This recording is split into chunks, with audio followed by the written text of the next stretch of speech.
अली बाबा और 40 चोर। बहुत साल पहले पर्सिया के एक शहर में कालीन का एक व्यापारी रहता था। उसके दो बेटे थे, कासिम और अली बाबा। उसका व्यापार अच्छा चल रहा था, लेकिन कुछ समय बाद उसकी मौत हो गई, जिसके बाद बड़े बेटे कासिम, जो कि लालची व्यक्ति था, उसने सारे व्यापार पर कब्जा कर लिया और अली बाबा को घर से निकाल दिया।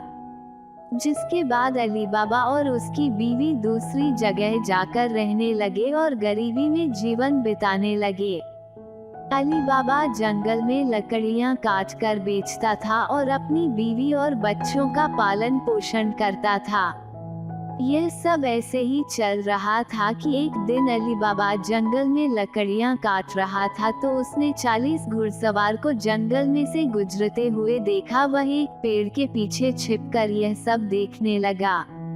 उसने देखा उन सभी घुड़सवार के साथ एक पोटली थी और उनके पास खंजर भी था, जिससे अली बाबा समझ गया कि यह सब चोर है। वो उन सभी को देख ही रहा था कि वह सब 40 चोर एक छोटी पहाड़ी के सामने जाकर रुक गए। उन चोरों के सरदार ने पहाड़ी के सामने जाकर खुल जा सिम सिम बोला, जिसके बाद पहाड़ी में से एक खुफिया दरवाजा खुल गया और सारे चोर अंदर चले गए और वह दरवाजा बंद हो गया। यह सब देखकर अली बाबा बहुत हैरान हो गया।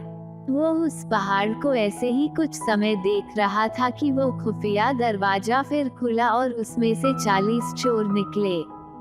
उनके सरदार ने पहाड़ी से कहा कि बंद हो जा सिम सिम, जिसके बाद वो खुफिया दरवाजा बंद हो गया और 40 चोर वहां से चले गए।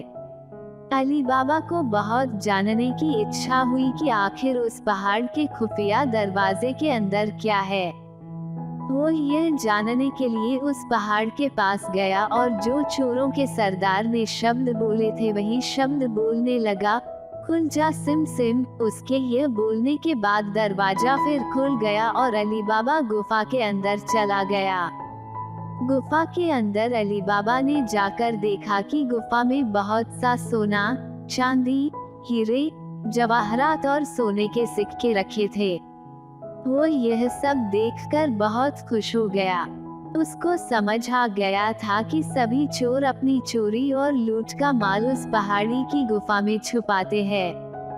उसने कुछ सोने के सिक्के एक पोटली में भरे और बंद हो जा सिम सिम बोलकर उस गुफा का दरवाजा बंद करके वहां से चला आया। उसने यह सारी बात जाकर अपनी बीवी को बताई और वह सिक्के दिखाए, जिससे उसकी बीवी बहुत खुश हो गई। अली बाबा ने अपनी बीवी को सोने के सिक्के गिनने के लिए अपने बड़े भाई कासिम के घर जाकर तराजू